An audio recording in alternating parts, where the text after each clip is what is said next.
Hi, welcome. It's me again, Mission, and welcome to another episode of Mission's Workout from Home, Season 5, Episode number 5. So today we're going to talk about no pain, no gain, or is soreness equal a good workout, right? So before I start this video, just share with you is that whatever modifications you want to do to your diet or to your exercise, make sure you consult a professional before you proceed. These are all just my personal opinion and also observation, and also with it's for general, it's not specific to your case. So just maybe you might want to consult a physician or a professional before you start any of this. Right, so back to the topic. If you just joined in, hello, welcome, and feel free to like, share, or even comment. Just let me know how you feel or how are you today. Alright, so we can continue with all this. So you always hear the common theory, right? So sore equal a good workout, right? So if I before I work out, after a workout, if I don't feel very tired or don't feel very soreness, does this mean it's a good workout or not? Alright, so today you will get to know to identify the difference between soreness and pain. These two is actually very different. A lot of people think they are the same thing. Alright, and number two, does a good workout equal must soreness equal a good workout? And third, some do and don'ts perhaps when it comes to soreness. And last but not least, a summary and how you should go around with your workout. Alright, so this applies to any workout, whether if you're doing weight training, or you're doing some home exercise, or you are just running at the park. Can be any activities. So this applies very much the same. So when we talk about soreness or pain, right? So we're going to identify what is the meaning. Now I can go all the way to the pain receptors and all those things that sense to your brain and stuff. That would be so boring. I'll make it short and simple, giving you examples so you can understand what I'm about to say. Now, after you do a workout, do you feel pain or do you feel sore? That is very different. Pain is defined like a very sharp needle pain. So for example, right, let's say your hand accidentally hit this door, example, hit this glass door, is very pain. That is called painful, right? It is a very stinging sensation and you don't feel comfortable with it, right? This is called pain. For another example, let's say your leg knock on the table, right, and it gets pain. So this is called pain. And let's say you squat, right, your knees hurt very badly. That is a form of pain. That is like a sharp needle pain. It is not tired. Whereas soreness is kind of like tired.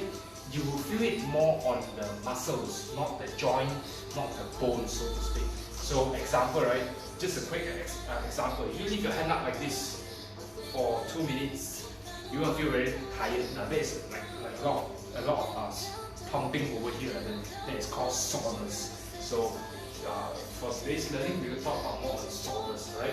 Now, should you feel pain or should you feel sore? If I have to choose the lesser of both evil, I would rather choose sore. Why? Because it's pain. If you're getting pain, chances are you're doing the exercise wrong. That is most likely chances number one. Or number two is that probably maybe you may do the exercise right, but maybe you're just not capable of doing it. So for example, right, if you ask me to straight my leg and if you ask me to bend over, straight my leg and touch the toes, I'm going to feel a lot of soreness on my hamstring, so to speak. So this is what we call like soreness, right? So doesn't mean my hamstring got problem or my knees have got problem. It's just like tight for my case. So the range of motion is limited, right? So these are some examples of getting sore or getting pain. If I have to choose, once again, I'd rather you choose sore, right? With that being said, does this mean getting sore equal a good workout? Long answer short, the answer is no. But why people like, perhaps maybe take a step back, why people think about this idea where sore equal good workout? I'll tell you where this comes from. Now, bear in mind, I was once a beginner. I wanted to lose weight in the gym as well. So it turns out, we always associate when we are tired or when the soreness equals to more effort is put into the work. Alright? So if you put a lot of work, chances are you're getting better results, so to speak, because more effort is put in, right? However, in the long answer short, it doesn't, whether you're feeling a lot of soreness, it does not equate to a good workout, right? It doesn't work like that. Whereas soreness is kind of like a byproduct. In fact, example, let's say you do a lot of squats, right? After you do a lot of squats, let's say you do 50 reps, you will feel tired, you will feel some soreness on your thigh, right? Well, does this mean it's a good workout? If you're a beginner, yes. If you are not a beginner, chances are you're just wasting your time because the soreness is just no longer there. Alright, so when people say, oh, soreness is a good workout, I think they're missing the point. Soreness is actually a byproduct. It's kind of like saying, okay, if let's say I drink, right? Okay, let's say if I drink alcohol product, if I drink a wine, if I don't get drunk, it's not a good wine. That doesn't make any sense, right? For example, if I apply a job, if I don't get stressed out during the job, it is not a good job. It doesn't mean like that, right? So same also, or should I say, if the teacher don't yell at me, scold at me, it doesn't mean that he's a good teacher. It doesn't mean like that. It doesn't sort of correlate like that. I hope you get to understand, right? What one should actually do, a better use of your time, is you focus on effort of the workout. So I'll tell you what you mean. When you're doing this, you want to make sure that the volume is sufficient. That means you want to do it is an effective workout. So example, right? If I give you a pen, hang on, I bring a pen. Let's say if I bring a pen, right? If I ask you to do like this for 100 reps, let's say you want to train the bicep, you do for 100 reps. Chances are rep 1 to rep 100, you will not feel it until rep maybe 78, maybe you start to feel something, right? So my question is rep 1 to 60 plus. You don't feel anything. You are just pre-exhausting it, just make it like tired on it. But there's no effort, muscles don't grow during those processes. So this is called a junk volume. Hence, this is why, let's say your goal is to build a bicep, you cannot use a pen only. Ultimately, you need to use some weights because the weight helps to reduce the junk volume. So in other words, if you want to get a good workout, one should focus on the volume, the intensity, so to speak, alright, instead of focusing on am I getting sore or not, right? Because you think about it, if you don't, to be honest, you don't need a PhD, you don't need exercise science background to actually know to create a program that is tired for people. So I give you an example. Michael the One Punch Man, right? 100 push-ups, 100 sit-ups, run 10 km every day. See, this one don't need to think. But is it going to be a very hard workout? Yes. Are you going to see results? Maybe. But in the long run, logic dictates. If you want to see results, you've got to improve from time to time. Let's say your maximum is 100 push-ups, assuming you can do 100 proper ones, right? Let's say you do 100, then logic dictates. If you want to improve, you've got to do 101 or 102 from time to time, and 105, 110, and so on. So how do you want to progress? So that is actually a better use of the time to think how to progress. Therefore, it is a more effective way to see results compared to oh, as long as I do until I'm sore, I'm fine. It doesn't work like that. To be honest, I also wish that all of us just feel sore and then we'll get results. It doesn't work like that. In fact, kind of on the flip side, if your training journey, right, as time goes by, if you still get sore from time to time, either you have poor recovery problem, or number two, you are actually not doing an effective workout. It's just too much volume. Alright. So for example, I'll give you an analogy. So example, if you go to let's say a kid wants to go and study and be the smartest that he can. You go to the school, right? After he study the first year already, he still don't understand that thing, right? And then you go to second year, he still study back the first year thing.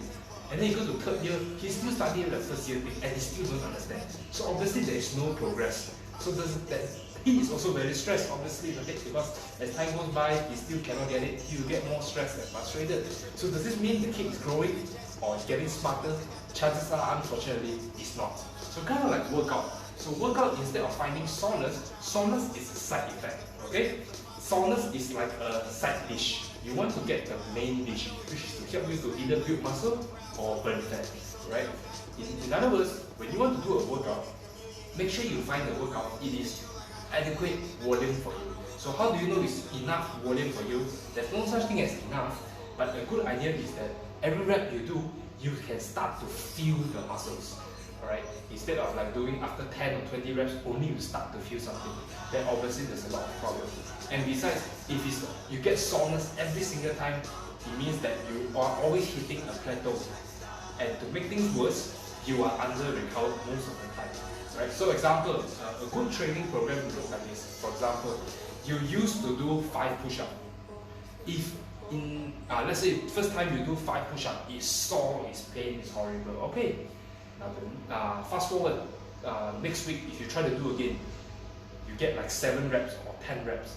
Are you progressing? Yes. Are you getting more sore? Yes. But that's just temporary. In the long run, when you can do 10 reps, 20 reps push-up, no problem. It doesn't mean that the program is failing you. It's, in fact, on the flip side, it's because you're getting stronger. Therefore, you don't feel so much soreness. So in other words, you want to find yourself, you should aim to be stronger and better in your performance instead of aiming as sore as I can. Okay? Let's just pretend if soreness really helps to build muscle, 2 things should happen in today's world. Number 1, who has a lot of soreness or need to work a lot? People who work in construction site or people who are working in a prison or prisoners in a nutshell. You look at prisoners, they are not like very big or very jacked or they're very lean. They're not like that at all. But you want to talk about pressure or soreness, I am sure they get the most out of those, right? And then you take the flip side of bodybuilders. Bodybuilders do get sore, but they don't get always sore. They get a good pump, then that's it, they go home. Look at their body, chances are it's what you want. So, that being said, a long answer short is soreness equal a good workout? No. It's more like a good workout, the soreness is like a side dish. Your main dish is a good workout, which consists of good form and adequate of volume. And most important, you are progressing time to time. Right? So these are some, this gives you some idea on sore equal good workout. So does this mean you should not feel zero soreness at all in your workout? That's also completely wrong. Let's say if I give you the 10 example, as you do again.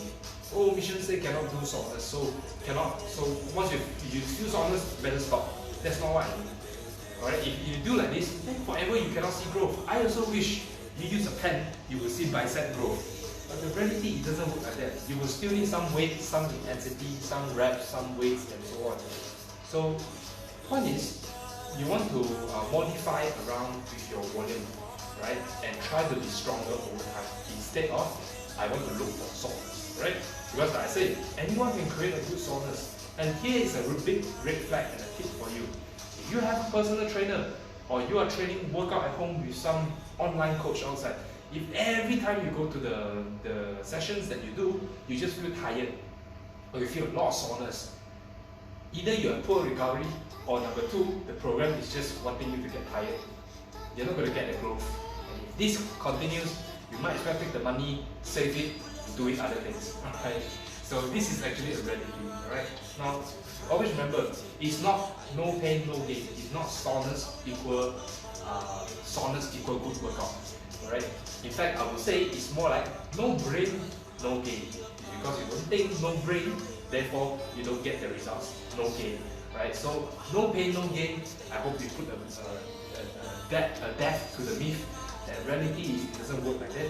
What you should spend good use of the time is, like I said, you want to progress over time. Should you feel soreness? Little bit. Should you recover in a day or 2? Yes. That is actually some good points. Right? So the do's when you want to find soreness, number 1, make sure, number 1, after you do a workout, how can you tell it's a good workout? Number 1, is there an effort being used? If there's effort, good. Number 2, this is very important also. If you do your workout, right, if you don't feel any, if you feel some soreness, but tomorrow or the day after you feel good already, that is actually good because you are recovering. A good training program, hey, 2 or 3 days, you should be able to recover. That's a good training program. Bad training program, you get sore every single day, and in the long run, every time that you hit a certain threshold or certain point, you will always feel sore, and that's not good because logic dictates to see results, you need to progress. right? So I hope this video helps you. So long cut short, if I were to sum it up, soreness equal good workout? The answer is wrong. With that being said, do you still need some effort? Yes. And should you feel soreness during your training? Somewhat yes. Most important, there's some effort, you are well recovered for the next day, and most important, you make sure you feel sore, it is not a pain. Let's say you do some exercise, you feel the pain, there's a sharp pain at the lower back here, or some pain at the knee, then something is wrong. You might want to check it out, whether it's a form problem, or maybe your range of motion is limited. So you have to think about it. Alright? So that's all for my sharing today. I hope this video helps you out. So next time when you have to find a program that doesn't mean high volume equal good. Find a program that is good for you and start working from there. Alright? So next time you see some reps that multiple like 50 reps and above, it's just wasting your time. I would recommend you don't do it. Alright? Vice versa, if you find a program only at 1 or 2 reps, maybe it's too little. Unless you're a strength athlete, that's a different story. But if you're watching this video, you're just probably trying to work out just to get some simple results, then chances are you want to work within anything from 5 to 30 rep range is a good use of your time for around 2 to 4 sets, depending how you're doing it, and that should be good for you enough. Right? Next time you see 100 rep, 200 rep, it's just wasting your time. I wish results translate at this point. Right, so that's all for me today. Thank you so much for joining. I'll catch you on the next episode. So until then, you guys take care, be safe, and always remember you can work out from home as well. Alright, so until then, you guys take care. Next week, I'm going to talk about, next episode, I'm going to talk about if you have a lifting weight, because lifting weight causing you a slip disc, right? So our slip discs are made of this. Who am I to disagree, right? So, we're going to see, are we going to agree or disagree? I'll catch you on Thursday. Till then, bye.